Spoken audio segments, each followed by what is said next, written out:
يا أيها المتهاون في الصلاة يا تارك الصلاة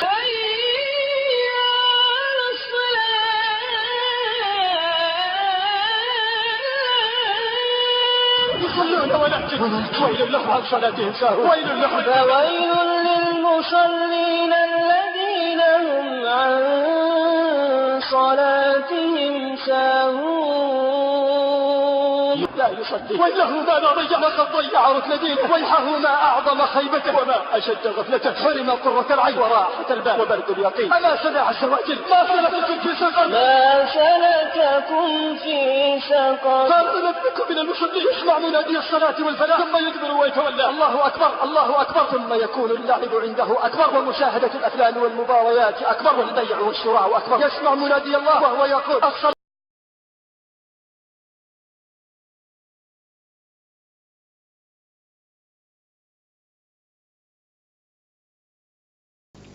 salaadu waa rukni ka mida tiirarka islaamka uu ku dhisan yahay waana tiirka labaad ee islaamnimada uu ku taagan yahay qofka muslimkaa waxaa la amray sida nafsadiisa iyo maalkiisa u ilaalinaya si ka daran inuu salaada u xifdiyo una ilaaliyo ilaahay subxaanahu wa tacaala asagoo waajib siinaya wuxuu yidhi xaafiduu cala asalawaat waxaad ilaalisaan salaadaha shanta ah ee waajibka ah dhowra ayuu yidhi ilaah subxaanahu wa tacaala salaadaha laydinku waajib yeelay inaad dukataan ilaaliya oo markaa xifdiya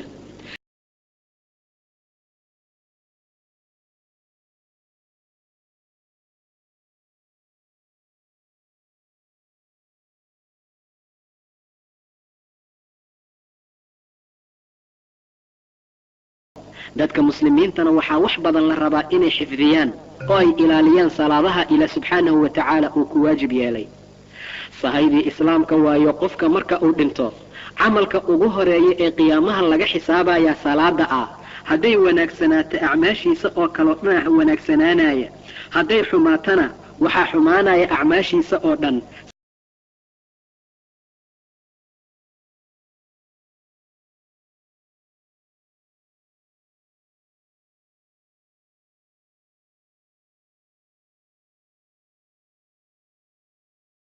idan salaadu waxay ka mid tahay waxyaabaha horumarka iyo wanaagga lagu gaaro waxyaabaha qofka dembiga ka tirtirta waxyaabaha ilaah subxaanahu wa tacaala uu qofku ku siiya abaalmar midda ugu weyn marka inaan xifdino oon ilaalino ayaa shay lagama maarmaan ah inaan kaalmaysanoon gacanta ku qabsano ayuu ilaahayna amray subxaanahu wa tacaala ilaahay asagoo tilmaamaya dadka mu'miniintana amraaya laba hub oo waaweyn inay qaataan say sacaado adduun iyo aakhiro ugu gaaraan ayuu yidhi yaa ayuha aladiina aamanuu istaciinuu bisabri wasalaa war dadka mu'miniintaw gargaarsada oo kaalmaysta sabirka iyo salaada labadaa waxyaabood gacanka u kaalmaysta daacada ilaah subxaanahu wa tacaala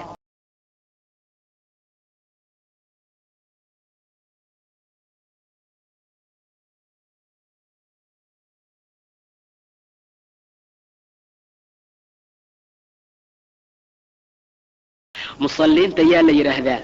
musallima waxaa la yidhaahdaa qofka salaada dukada oo markuu salaada ka soo baxana xumaanta iyo fisqiga iyo waxyaabaha ilaahay xaaraantinimeeye aada waa maya musallima waxaa la yidhahdaa qofka maalinna dukada maalinna ka taga waa maya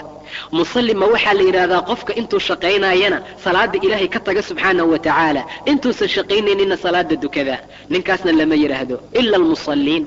musalliinta buu dhahay ilaah subxaanahu wa tacaala musalliinta xaqiiqda ah ayuu ilaahay tilmaamay subxaanahu wa tacaala ilaa tilmaamooyin ilaa ay dhowr gaaraaya ayuu ilaahay ka bixiyey subxaanahu wa tacaala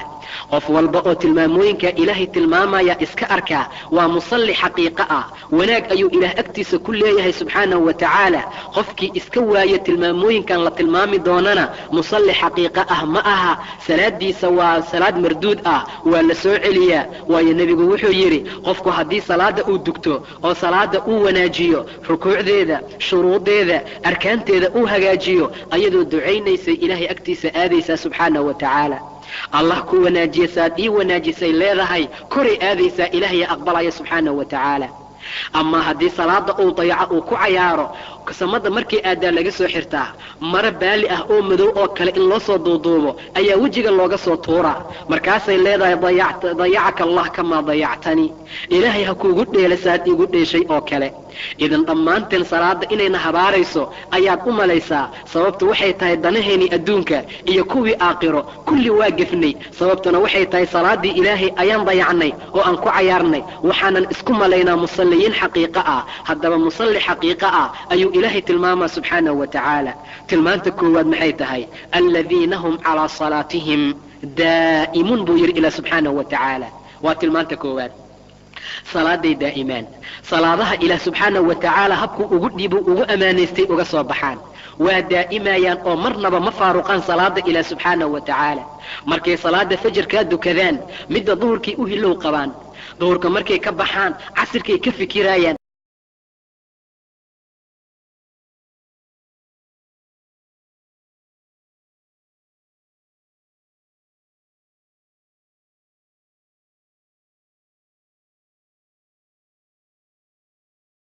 خلف من بعدهم خلف كوا خلوف ايا soo haray buu dhahay ila subhanahu wa ta'ala adduunka maanta waxa degan khuluf waxa loola jeedaa dad sharta khaliif ku noqday khayrka nacab oo sharta jecel xumaanta maahane wanaaga aan rabin wixii san oo dhan dhibaya xumaanta maahine rag noocaas ayaa haray buu dhahay ila subhanahu wa ta'ala fa khalafa min ba'dihim khalfun maxay sameeyeen adaa'u as-salaat markii horeba salaaday ku dheeleen buu yiri ila subhanahu wa ta'ala shuruudeedii arkaanteedii dayaceen habkii loo dukan lahaa ayay ku dheeleen ayadoo dhan bay ka tageen wahsi iyo culays ayaa ka koray fa khalafa min ba'dihim khalfun adaa'u as-salaat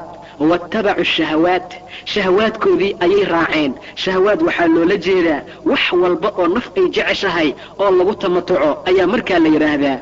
واتبعوا الشهوات بوير إلى سبحانه وتعالى waxay doonaan ha sameeyaan fasawfa yalquna ghay bari ay ghay la kulmi doonaan buu dhaay ilaah waa qiyaamaha waadi naareed oo cadaabka jahannama kamid ah ayaa lagu abal marin doonaa meeshaasayna ku jiri doonaan dadka in badan oo kamida maanta salaada ayay ka tageen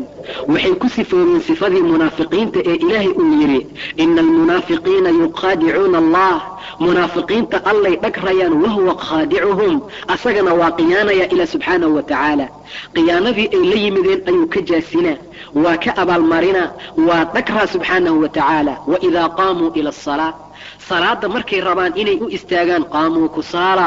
ayagoo wahsanayay kacayaan buu dhahay ila subhanahu wa ta'ala wa idha qamu ila as-salati qamu kusaala yuraa'una an-nas dadkay istustusaan buu dhahay ila subhanahu wa ta'ala wala yadhkuruna allaha illa qalil ilaahayna ma xusaan ilaa wax yar maahan subhanahu wa ta'ala inta yar oo la arkay dadka u jeedaan kaliya intaasay ilaahay xusaan munaafiqiinta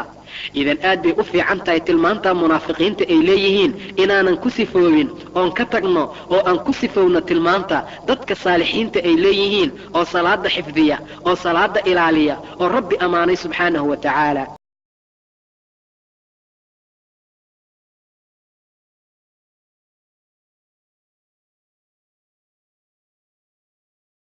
casirka markay ka baxaan maqribkay ka fikirayaan maqribka markay ka baxaan salaada cishay ka fikirayaan illa ilaahi ay kaga tagaan subhanahu wa ta'ala idan salaaday daa'iman buu yiri ila subhanahu wa ta'ala markay xanuunsan yihiin salaaday ka fikiraan markay caafimaad qabaan salaaday xoojiyaan haday istaag ka dukan waayaan fadhigay ka dugtaan haday fadhi ka dukan waayaan jiifkay ka dugtaan haday jiif ka dukan waayaan maskaxdii qalbigay ka dugtaan marnaba ma faaruqaan salaada ila subhanahu wa ta'ala laakiin waxaan naqaanaa maanta markuu madaxana xanuunaba inaan salaada ilaahay ka tagno subhanahu wa ta'ala haddii isbitaalna la jiifiyo inaan salaadii ilaahay la dukanin haddii waardiye lagu jiro inaan salaadii ilaahay la dukan subhanahu wa ta'ala arimooyinkaasoo dhan ma aha dadka musalliinta ah ee ilaahay agtiisa wanaaga ku gaaray laakiin musalli xaqiiqa ah waa qofka salaada daa'ima buu yiri ila subhanahu wa ta'ala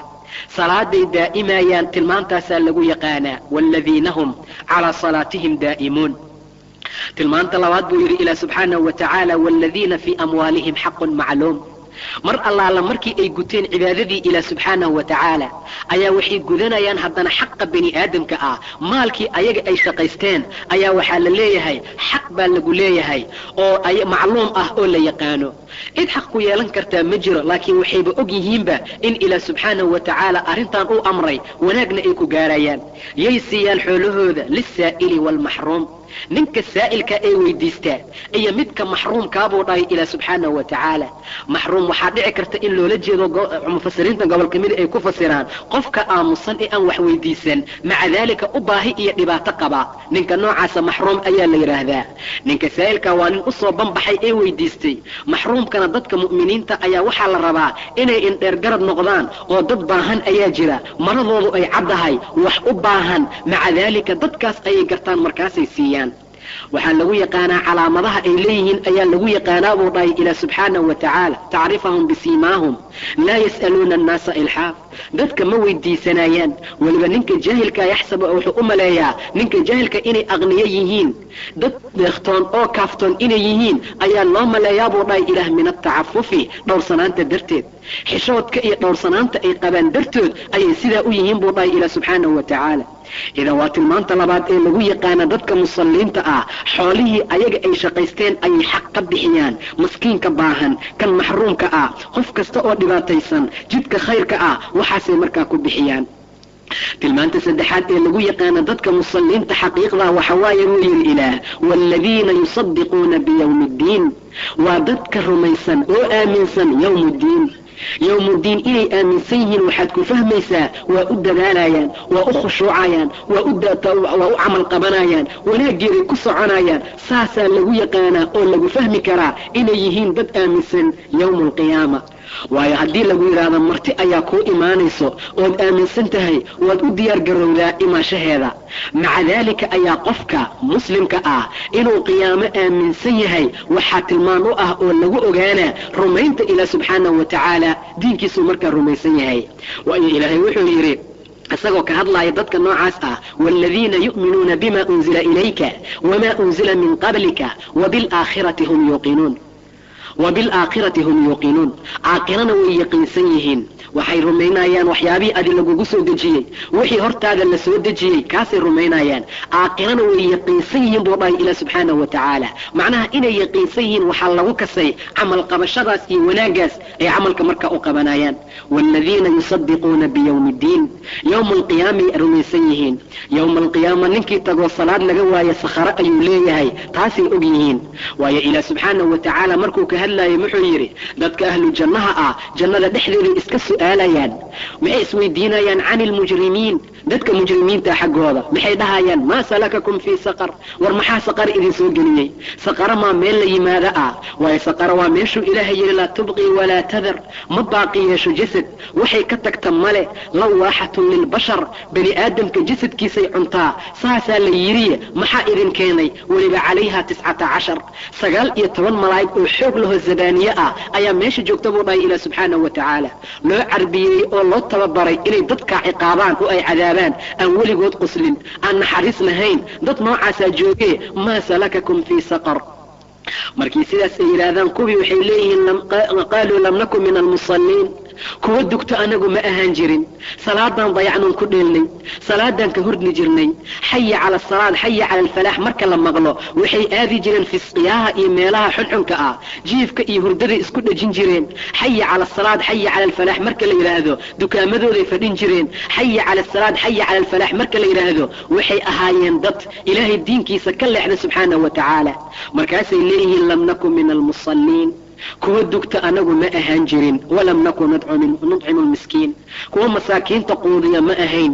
waxaan ahaan jirnay kuwo bakhiiliin ah oo xoolahooda aan waxba markaa ka bixinin, saana markaa waa ahayn. walam nakun nudcimu lmiskiin wakunnaa nakhuudu maca alkhaa'idiin, baatilka iyo xumaanta wixii dabaasho aan la dabaalan jirnay. wakunnaa nukadibu biyawmi ddiin, yowma alqiyaamana waa beeninsaneen ayay leeyihiin xataa ataana alyaqiin, ilaa geerida ay nooga timaado ayaan saas ahayn. markay geeridu timidna famaa tanfachum shafaacatu shaaficiin wixii wax anfacayey wax anfacooda waxba u anfici maayo buu dhahay ilaa subxaanahu wa tacaala ambiyaalkii shafeecayey awliyaalkii shafeecayey dadkii mu'miniinta ilaa uu ku karaameynayay inay shafeecaan waxba u tarmaysa shafeecadooda waayo dad cahdi ilaa agtiisa dhigtay ma ahayn salaadii ilaahay ay dayaceen subxaanahu wa tacaala idan dadkan maalinta qiyaamo beenisan ay rumaysan ayaa lagu yaqaanaa dadka musalliinta ah tilmaanta kale leeyihiin maxaa waaye waaladiina hum min cadaabi rabbihim mushfiquun cadaabka ilaahay ka cabsanayaan subxaanahu wa tacaala ayagoo guryahooda jooga oo tolkooda ku dhex jira oo difaac iyo waxyaabo iyo manca haysta ayay haddana cabsanayaan maxay u cabsanayaan cadaabka ilaahayaa laga cabsanaa subxaanahu wa tacaala weliba malaa'igta markuu ilaahay tilmaamaye wahum min khashyatihi mushfiquun cabsidiisay la cabsanayaan subxaanahu wa tacaala waxay og yihiin haddii laxdo ilaahay ay faaruqaan inuu ilaahay qabsanayo subxaanahu wa tacaala adduunka in loo keenay cibaaday og yihiin oo cibaadadaa hadday ka tagaan ilaahay ciqaabayo subxaanahu wa tacaala idan sidaasaa lagu yaqaanaa tilmaantooda kale waaladiina hum min cadaabi rabbihim mushfiquun cadaabka ilaahay aad uga cabsanayaan qiyaamaha marka la tago dadka muslimiinta ah qaarkood qaarka kale way is-su'aalayaan buu dhahay ilaa subxaanahu wa tacaala waxbay isweydiinayaan markay isweydiiyaan hadaladooda waxaa ka mid ah qaaluu inaa kunna qablu fii ahlina mushfiqiin horay anagoo adduunka joognaan cabsan jirnay guryaheenna anagoo ku jirna kuwa khawfaan ahayn waayo qofkan inuu salaada subax soo kaco maxaa ku xambaaraya waa cabsi ilaah subxaanahu wa tacaala inuu biyahaas qabowga ku ways qaata maxaa ku xambaaraya waa cabsi ilaah subxaanahu wa tacaala mugdigaas iyo meeshaas inuu ku soo socdo masaajidka u aada maxaa ku xambaaraya waa cabsi ilaahay idan dadka waxaa lagu yaqaanaa cabsi ilaahay ay la cabsanayaan waaladiina hum min cadaabi rabbihim mushfiquun cadaabka ilaahay ayay ka cabsanayaan weliba dadka ahlu jannaha markii jannada ay galaanay sidaa yidhaahdaan kabacdi waxay dhahayaan famana allahu calayna wawaqaanaa cadaaba samuum ilaahay ayaana galladaystay maanta oo naga ilaaliyay cadaab gibileed cadaaba samuum naara samuumaa la yidhaahdaa summi waxaa la yidhahdaa dulduleelka jirka ku yaala meeshaasay cuntaa maca daalika ayaa dadkan waxay dhaheen ilaahay ayaana galladaystay oo naga ilaaliyey cadaaba samuum caaisha waxaa u yimid baa la yidhi curwa oo wiil abaryar ay u tahay markaa ah caaisha way dukanaysay ayaa la yidhi oo salaad ayay u taagneed ninkan markuu yimid kabacdi ayuu albaabka u soo garaacay albaabka markuu u soo garaacay caaisha suuratu tuur bay akhrinaysay waxayna dhehaysay famana allahu calayna wawaqaanaa cadaaba samuum ninkan waa ka tegey ayaa la yidhi magaalada ayuu aaday suu cabbaar u soo wareegaya waa soo noqday meeshuu yimid haddana markuu meeshii yimid ayaa caaisha weli way taagan tahay waxay leedahay famana allahu calayna wawaqaanaa cadaaba samuum ninkii waa ka tegaa la yidhi curwa waa u soo noqday haddana cabbaar asagoo maqan oo dantiisa soo dhammaystay caaishana weli ay taagan tahay ay akhrinaysa aayadda ilaah famana allahu calayna wawaqaanaa cadaaba samuum wahiya tabkii ayna oynaysa ayaa la yidhi caaisha radia allahu canha idan sidaas ayay leeyihiin dadka mu'miniinta ah tilmaantaasaana lagu yaqaanaa musalliinta waaladiina hum min cadaabi rabbihim mushfiquun cadaabka ilaah maxaa looga cabsanaa ina cadaaba rabbihim hayru ma'muun